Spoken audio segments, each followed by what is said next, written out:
Hello, my name is Dr. Alan Rudolph. I'd like to welcome you to Introduction to Brain-Based Therapy. I am a chiropractor currently being trained in the Carrick Institute's Continuing Education Program for Clinical Neurology. It's a 2-year program after which I will be considered in the profession of chiropractic as a specialist in the realm of neurology and brain-based therapies. So let's begin. Did you know that at conception, 24 days after conception, your heart begins to beat? 36 days after conception, your eyes are formed.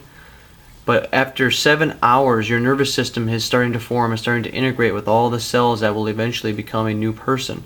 Now, there are only two systems within the body that actually touch every cell at the same time. And those two systems are your circulatory system and your nervous system. And we know that your nervous system controls the circulatory system, so when it comes down to it, your nervous system is the master control system of the body. So when we're thinking of circulatory system, when we think of your heart beating, you have to remember it's your brain and your nervous system that's controlling that circulatory system. Same with the respiratory system. We have the lungs breathing, and with the lungs, with the heart, supply fuel to the cells of our body. However, if the cells aren't being properly activated by the nervous system, the system will not run proper. The digestive system, which breaks down food into fuel so that our cells can survive and thrive, once again is controlled primarily by our nervous system. So if our brain and nervous system is not working properly, our body will not work properly either. And from the day the bones start to grow to the day they start to degenerate, the nervous system is intricately interwoven within these structures and keeps them healthy. So the nervous system is the body's master control system. Nothing functions correctly without control from the nervous system. They say you can go 7 weeks without food, 7 days without water, 7 minutes without oxygen, but you're not going anywhere once the brain stops to fire. So how do we feed our brains? Well, we feed them through stimulation and through fuel, and that fuel is primarily glucose and oxygen. Now, stimulation of the brain comes from things like sound, light, smell, taste, thoughts. Those are things we commonly think of as stimulation for the brain. But the biggest feedback or stimulation to our brain is the stimulation or feedback we get from our muscles, our bones, our tendons, joints, ligaments, those things, because those structures are constantly being stressed by gravity and by movement. And those two things are constants. Now, we can plug our ears, we can close our eyes, we can stop smelling things, stop eating. Those are non-constant types of stimulus. But gravity is a constant stimulus. And so to get constant feedback to keep our brains healthy, it's these structures, the muscles and the bones and the ligaments and tendons with our body, that are giving that constant feedback. So for us to be healthy, we need to move. We should not be sitting still and not allowing those receptors to fire like they should. They've actually done the studies where one of the big issues with astronauts when they go into outer space was that they were starting to suffer from space dementia when the program first started out. And what they found was when they put exercise equipment up into the space station and with the different spacecraft, the astronauts could stay up in outer space longer because they were exercising their brains by exercising their muscles.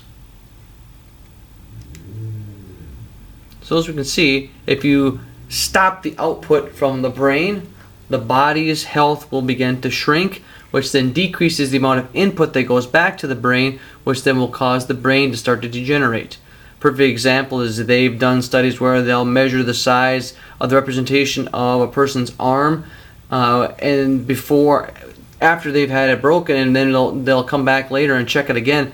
They can see that when we lose feedback from areas of our body, the area of the brain that represents that body part will begin to shrink because it's not being activated. Now, as we flip the coin here, we stop the input to the brain from the body. Now the output from the brain to the body is decreased. And so now the body's not as healthy as it could be either because the brain's not healthy. So problems can occur when there is potentially too much activation within the system, but also too little stimulus between the brain and the body. And this altered physiology is what leads to a lot of those unwanted symptoms that we see that originally develop into things of a chronic type of nature. So let's look into the brain-based therapies. I have a list of some of the things I will be talking about as far as different symptoms and diseases we look at. Neurogenic fibromyalgia, balance disorders, chronic fatigue syndrome, chronic pain, headaches. We'll look in to see how an imbalanced brain can be the result, or I should say be the cause of these syndromes or symptoms. So it's a little bit of anatomy of the brainstem is one area where he's talking in particular. It's the area called the mesencephalon. It lies up towards the top on the front part of the picture there. Cerebellum towards the back, and then up in the upper left-hand corner you'll see a smaller insert of what the entire brain looks like. What we want to talk about is normal brain function. So normally the feedback from our muscles goes into our left cerebellum and right cerebellum. So information from the left side of our body goes into our left cerebellum, or the left back of the brain, and information from the right side of our body goes into the right cerebellum. That information will then cross and activate the front part of our brains, the left brain and the right brain. Now when these two halves of the brain are activated properly, they will fire down into an area of the brainstem, particularly the lower brainstem, where the pontomedullary reticular formation or the lower brainstem is located. And that lower brainstem will then fire up to an area of the middle brain called the mesencephalon, we'll just call it the midbrain for short, to inhibit the mesencephalon. Because that midbrain is in control of a lot of our fight or flight responses when we are under stress, and we don't want these areas to be firing long term because they will cause the body to degenerate over time. So what can happen is if we don't get enough feedback from one side of our body activate the brain on the opposite side, now we have decreased stimulus to the lower portions of the brain stem, which will now not inhibit that midbrain, and the midbrain starts to overfire. And then we can start to see some symptoms that are directly associated with an overfiring mesencephalon. Some of these symptoms, as we can see here, are chronic pain and chronic fatigue, migraine headaches and light sensitivity, blurred vision, increased sweating, difficulty falling or staying asleep, heart palpitations, increased heart rate, irritable bowel syndrome, urinary tract infections, high blood pressure, fibrofog, or flu-like symptoms. All can be a result of having a midbrain that is firing uninhibited, causing these physiological responses. The previous slide shows some of the physiological components. Now here's some of the cognitive things we can see when the brain starts to malfunction. We can have episodes of depression or anxiety, difficulty scanning pages while reading, difficulty adding or subtracting, difficulty expressing what you want to say, or difficulty understanding what others say to you.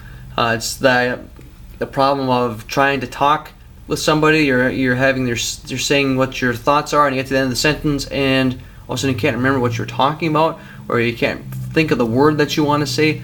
Those are all symptoms of one side of the brain not working as well. So you're losing access to those language centers that would allow you to be able to communicate effectively.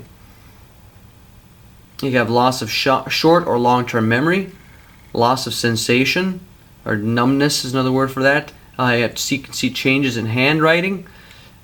You become more irritable or angry. You have problems with balance, tripping or dropping things.